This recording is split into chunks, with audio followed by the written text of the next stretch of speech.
How good was Mark Eaton actually? Can you imagine a player who had an impact so profound on the defensive side of the basketball that he never averaged more than 8 points in a season?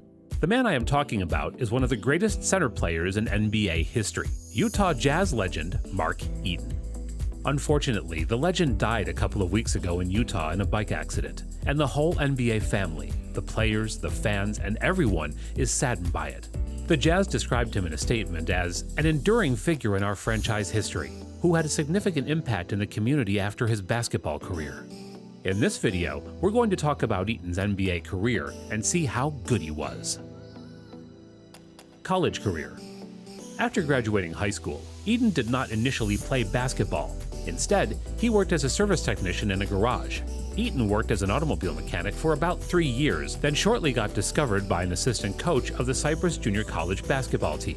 Eaton joined Cypress Junior College and played on their team for 2 years, where he would eventually transfer to UCLA. When Eaton made the decision to go from a small school to a major college basketball powerhouse, he had a huge adjustment, and it was tough. He struggled a lot and couldn't keep up with the fast-paced game. Eaton was disappointed with his inability to play effectively in college. At a summer pickup game, Wilt Chamberlain saw his frustration and encouraged Eaton to focus on protecting the basket, getting rebounds, and passing the ball to quicker guards rather than trying to compete with smaller, quicker players in scoring. Eaton cited Chamberlain's advice as the turning point in his basketball career. Early NBA career. At first, Eaton had to try out different camps as no NBA franchise was interested in him. But eventually, Eaton ended up playing for the Utah Jazz after getting selected with the 72nd pick in the 4th round of the 1982 NBA Draft. The Jazz made one of their best decisions taking Eaton because he ended up being the defensive cornerstone that they sorely lacked. As a 26-year-old rookie, Eaton came off the bench and averaged 5.7 rebounds and 3.4 blocks per game. That's a serious number. Think of that 3.4 blocks per game stat for a second. New Orleans Pelicans All-Star center Anthony Davis led the NBA in blocks per game this year with 2.8 and still couldn't get close to Eaton's rookie numbers. The 1982-83 Jazz were terrible and finished with a 30-52 record. But under the Eaton era in Utah, that was the last time they would miss the playoffs. The Jazz would make the playoffs for 9 straight seasons from 1984 to 1993. The best defensive player. Eaton is among the best defensive players of all time. He was a monster when it came to shot blocking and rebounding. The Utah Jazz heavily depended on him for his defense, and Eaton never disappointed them. One of the mind-blowing stats you're going to hear today is that during his career, Eaton had at least 19 games with 10 or more blocks. He even had multiple games with 14 blocks.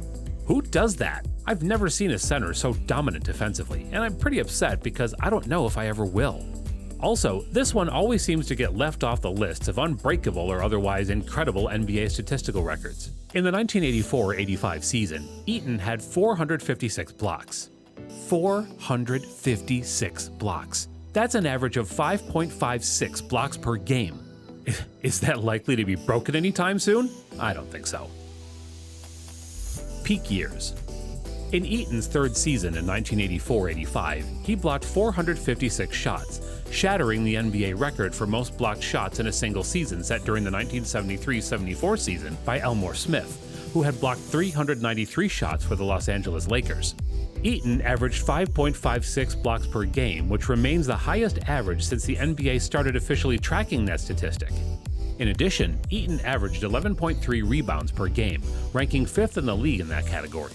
Eaton's career blocks average of 3.51 per game is the best in NBA history. For his efforts, Eaton was named to the NBA All-Defensive First Team and was honored as the NBA Defensive Player of the Year. Although he was not a significant offensive contributor, the Jazz relied heavily on Eaton for his shot blocking, rebounding, and occasional tippy-toe dunks. With the emergence of superstars Karl Malone and John Stockton, the Jazz became one of the best teams in the NBA. Eaton's stifling defense was a major factor in Utah's success. He continued to rank among NBA leaders in blocked shots, leading the league in 1986-87 and 1987-88. In 1988-89, he averaged 10.3 rebounds per game, 7th in the NBA, and 3.84 blocks per game, second behind Golden State's Manute Bol.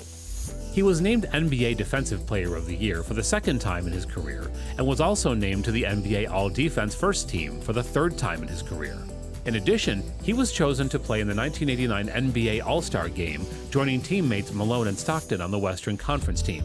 It was the first time that the Jazz had 3 players in the All-Star Game. Not an offensive player. Eaton was a center, but he was a natural defensive player. He never ran up the court and dunked. It is a fact that the human body isn't made to be that tall, and exceptionally tall people, even by NBA standards, tend to suffer issues with their feet and knees, which limits long-term mobility. Eaton could clog the rim, block shots, and rebound at a decent clip simply by being on the court, but wasn't particularly nimble offensively. I mean, he was a giant in the Jazz's defense, and it was all that was needed. He never averaged more than 8 points in a season. Durability. Eaton was a giant, but he was physically fit as well. He played 11 seasons with the Jazz, which is third most in team history, behind longtime Utah cornerstones Karl Malone and John Stockton. His durability was noteworthy. I mean, with that much height, the risk of injury is always high, right? Eaton was very consistent, with him once appearing in 338 consecutive games. That is insane. Legacy. Eaton was a 2-times NBA Defensive Player of the Year, 1985-1989, 4-times NBA Blocks Leader, 1984, 1985, 1987, 1988, 3-times NBA All-Defensive First Team, 1985, 1986, 1989, 2-time NBA All-Defensive Second Team, 1987, 1988, and an NBA All-Star, 1989. Eaton spent his entire 11-year NBA career with the Utah Jazz, helping transform the franchise from perennial 50-game losers to perennial 50-game winners.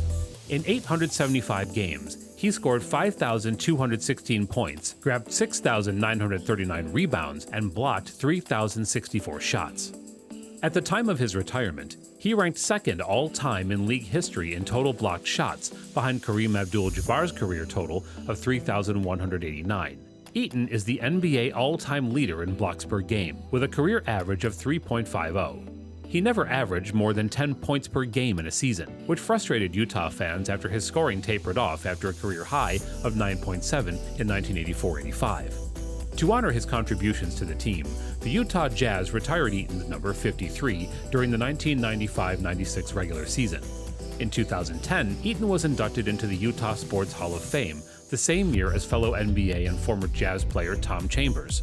In 2014, Eaton had his jersey retired at Westminster High School and also at Cypress College, along with Swen Nader and head coach Don Johnson. It has been a great ride, but life does have a way of moving on, and I must move on with it, Eaton wrote in a column for the Salt Lake Tribune in which he announced his retirement. Thank you for letting me be a part of your life and community. I'll be around. True to his word, Eaton remained a Utah mainstay for the rest of his life. So guys, that was it for today's video. Thank you for watching, and let me know in the comments below why the Utah Jazz have never been able to win a championship in its 47-year-long history despite having the best players in every generation. See you another time, and till then, peace out.